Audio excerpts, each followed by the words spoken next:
Hello दोस्तों, मैं आप सभी का बहुत स्वागत करता हूं अपने चैनल स्पॉटलाइट विद निखिल में। हाल ही में अभी मैंने एक वीडियो बनाया था भोगनीपुर विधानसभा का। मैं जस्ट चेक कर रहा था कि कैसा रिस्पांस आता है, आप सभी कितना पसंद करते हैं। तो देखो यार, मेरे वीडियो बनाने का सिर्फ एक ही उद्देश्य है कि आप पुरानी जनरेशन में थोड़ा सा देखेंगे तो बहुत कम लोगों में पॉलिटिक्स की समझ हुआ करती थी। अगर पिछले 20 साल में देखेंगे तो पॉलिटिक्स की समझ बढ़ी है लोगों में, पहले आमतौर पे कम होती थी। इलेक्शंस हमेशा दल बल मजबूती, पैसा, पावर और बाहुबली के रूप में देखने को मिला है। अगर खासकर हम उत्तर प्रदेश की राजनीति को समझें, बिकॉज उत्तर प्रदेश हमेशा से राजनीति का केंद्र रहा है। बिकॉज जब बदलाव उत्तर प्रदेश में आता है तो कहीं ना कहीं केंद्र में भी देखने को मिलता है। 2027 निकट है। समाजवादी पार्टी हाल ही में अभी तीसरी बड़ी पार्टी बन चुकी है, लोकसभा अच्छे खासे नंबर्स जीत के। और अब भैया हम किसी पार्टी की बात नहीं करने वाले हैं, इस तरह की रिसर्च एनालिसिस वाली आपको और वीडियोस मिलेंगी।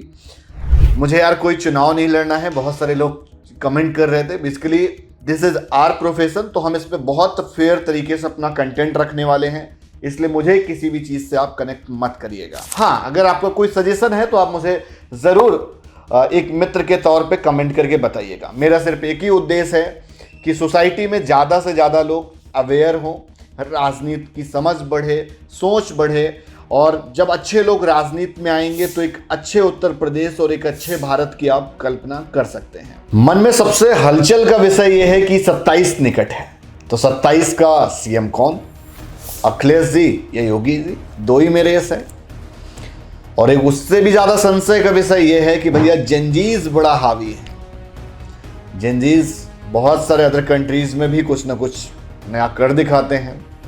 हो सकता है इस बार कुछ उत्तर प्रदेश में भी जेनजीज का कुछ इम्पैक्ट दिखे, बिकॉज अब वो 18+ हैं, वोटर बन चुके हैं। अच्छा, इस तरह की वीडियोस बनाने का और एक मोटिव है कि जो वोट परसेंटेज है, जो लोग वोट डालते हैं, वो भी बढ़े यार, ताकि ज़्यादा से ज़्यादा लोग पार्टिसिपेट करेंगे तो एक अच्छा आउटकम आएगा, एक अच्छा रिजल्ट निकलेगा। सोशल मीडिया का ज़माना है, आईटी सेल वाला ज़माना है, हर एक तरह का कंटेंट मिलता है। अब आते हैं राजनीति की ओर। तो यार, इस तरह से हम हर एक विधानसभा का कंटेंट बनाने वाले हैं, जिसमें हम आपके साथ साझा करेंगे। आफ्टर एसआईआर या नया वोटर जो बन रहे हैं वो इंक्लूड होने के बाद जातिगत समीकरण क्या बनेगा, है ना? क्या जातिगत समीकरण क्या बनेगा? क्योंकि विधानसभा जो होती है वो जातिगत समीकरण बेस्ड ही होती है। दो मुद्दे बड़े इंपॉर्टेंट हैं। हाल ही में बिहार इलेक्शन हुआ तो उससे अखिलेश जी बड़ा सचेत हो गए हैं। और बीजेपी कैसे सचेत हुई? जब समाजवादी पार्टी ने लोकसभा बहुत जगह जीती, उससे भैया योगी जी सचेत हो गए हैं। इंटरनल उठापटक सारी पार्टीज में चल रही है। इधर समाजवादी पार्टी में चाचा शिवपाल वापस आ चुके हैं, यूनिटी बन रही है, रणनीति दिखाई, 24 में रिजल्ट पॉजिटिव। मायावती जी ने भी एक बड़ी रैली करी लखनऊ में, आप सभी ने देखी, भीड़ देखी होगी भैया, तो बहुत सारा वीडियो वायरल हुआ। और यार, आजकल पॉडकास्ट का ट्रेंड चल रहा है, हम लोग भी पॉडकास्ट कर रहे हैं। पॉडकास्ट में बहुत दफ़ा हर एक तरह का कंटेंट देखने को मिलता है, और आजकल लोग ऑनलाइन देख के रिसर्च आउट कर रहे हैं। तो मैं बोलूँगा यार कि कुछ ही सिलेक्टिव क्रिएटर्स ऐसे हैं जिनका सही कंटेंट रहता है। और अगर कभी आपको भी मुझे कोई सजेशन देना है तो ज़रूर कमेंट करिएगा। तो भैया, नया ज़माना है, नई उत्तर प्रदेश की नींव रखने वाली है। 2027 में नया सीएम मिलेगा। अच्छा, नया सीएम कह के योगी जी पे भी क्वेश्चन मार्क लग रहा है, इस पे भी खेल चल रहा है। सोशल मीडिया का ज़माना है, खासकर इंस्टाग्राम पे जो है जेनजीज आपको ज़्यादा मिलेंगे एक्टिव। बहुत सारे क्रिएटर्स भी आजकल मिल जाएंगे, है ना? क्रिएटर्स भी बहुत सारे पार्टी में शामिल हो रहे हैं। तो भैया, हमारा कोई उद्देश्य यार शामिल होने का कहीं पर नहीं है। हम बहुत क्लियर कट, एक होनेस्टी के साथ आपके साथ एक कंटेंट शेयर करना चाहते हैं, जिससे आप रूबरू हो और एक समाज को एक नई दिशा जरूर मिले। जैसे कि मैंने बताया कि जातिगत समीकरण बेस्ड विधानसभा चुनाव होते हैं, और बीजेपी एक बैनर वाली पॉलिटिक्स करती है। तो बीजेपी में भी खूब बड़का बड़का चेहरा है। और टिकट डिस्ट्रीब्यूशन यार, बीजेपी में बहुत दफ़ा करंट एमएलए की चेंज हो जाती है। समाजवादी पार्टी को बहुत अच्छे से वर्कआउट करेगी अगर, तभी वो जाके जीतेगी। एक not individual, I am talking about Samajwadi party. अगर बीजेपी को भी करना है तो अपनी कमियां ढूंढ के उस पर काम करना बड़ा ज़रूरी है, कोई भी पार्टी हो।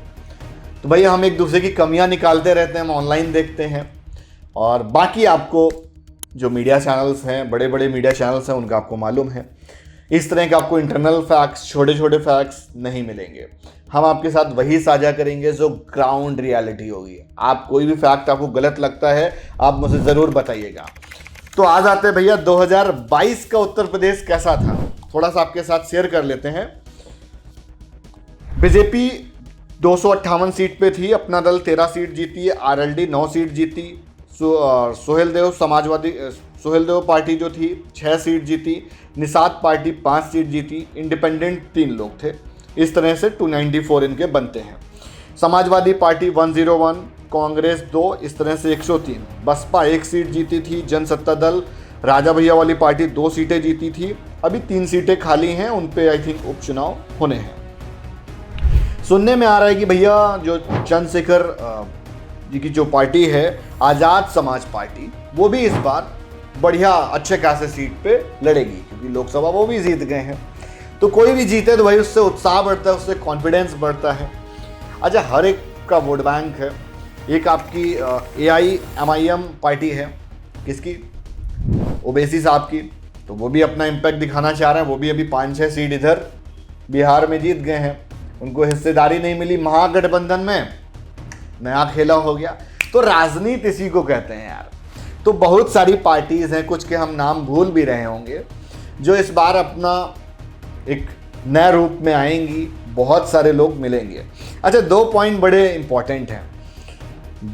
जो नेशनल पार्टीज़ हैं उनमें टिकट लेना बड़ा डिफिकल्ट हो गया है, बहुत सारे लोग शामिल हो जाते हैं, बट टिकट का एक दिक्कत आती है। बीजेपी को ही अगर हम ले लें एग्जाम्पल के तौर पे, तो बीजेपी में एक ये समस्या देखने को मिलती है, शामिल तो हो गए, टिकट नहीं मिली। बस इतना ही है कि भैया छापेमारी नहीं होगी, ED CBI तुम्हारे पीछे नहीं घूमेगी। अगर हम देखें समाजवादी पार्टी में, तो वहाँ पर भी टिकट मिलना काफ़ी डिफिकल्ट होता है, या प्रीवियस किस तरह से मिले आप सभी को मालूम है। अब अगर हम इसको ऐसे देखें कि भैया हम मान लीजिए किसी एक्स पार्टी में थे और हम अगर किसी रीजनल पार्टी में चले जाएं, बिकॉज नेशनल पार्टी में टिकट लेना डिफिकल्ट है, बट रीजनल पार्टी में बड़ा आसान है।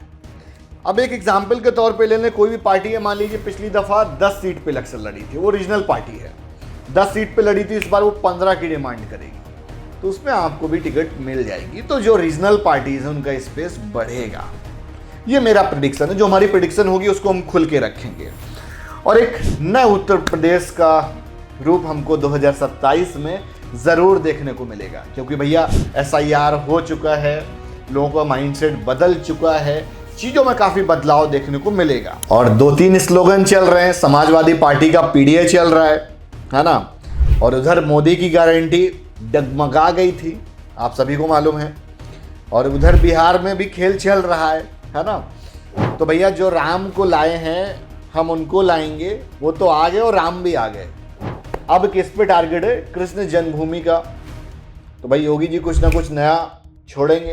अखिलेश जी लगातार PDA की बातचीत कर रहे हैं। अच्छा, PDA का मतलब क्या है? PDA का मतलब है प्लान डेवलपमेंट असेसमेंट। वैसे तो पिछड़ा, अगड़ा, दलित, इस तरह से काफी सारे स्लोगन्स, उसके काफी सारे वो मीनिंग्स निकालते रहते हैं बीच बीच में। अभी होली में एक चीज और देखने को मिली, चाचा शिवपाल कह रहे हैं कि भैया डिसिप्लिन में रहो, अनुशासन में रहना पड़ेगा, तभी सरकार आएगी। अखिलेश जी भी इस पे लगातार वर्कआउट कर रहे हैं, वो भी कार्यकर्ताओं को समझाते रहते हैं। कुछ इस तरह का कोई बढ़िया दबंग अबंग वाला गाना ना चलाओ, हुड़दंग वाला कोई उस तरह का आपको आउटलुक नहीं धारण करना है, बिकॉज आउटलुक का इम्पैक्ट बिहार में देखने को मिला है, जिससे वोट डाइवर्ट हो गया। ये ऐसा लग रहा था कि हवा है, बट ग्राउंड लेवल पे जो रिजल्ट्स थे वो बहुत अलग थे। तो इसी के साथ हम इस वीडियो को यहीं पर देंगे विराम, और आपके साथ हम हर एक विधानसभा के एनालिसिस आपके साथ साझा करने वाले हैं। आप मुझे ज़रूर कमेंट करके बताइएगा कि भाई आपके यहाँ के भी अगर कुछ फैक्ट्स हैं, अगर आप मेरे साथ शेयर करना चाहते हैं, या आप किसी भी नेता के बारे में कुछ लिखना चाहते हैं, तो ज़रूर कमेंट करके बताएं, और आप अपनी राय हमको ज़रूर दें। और हम आपके हैं और हम किसी पार्टी के नहीं।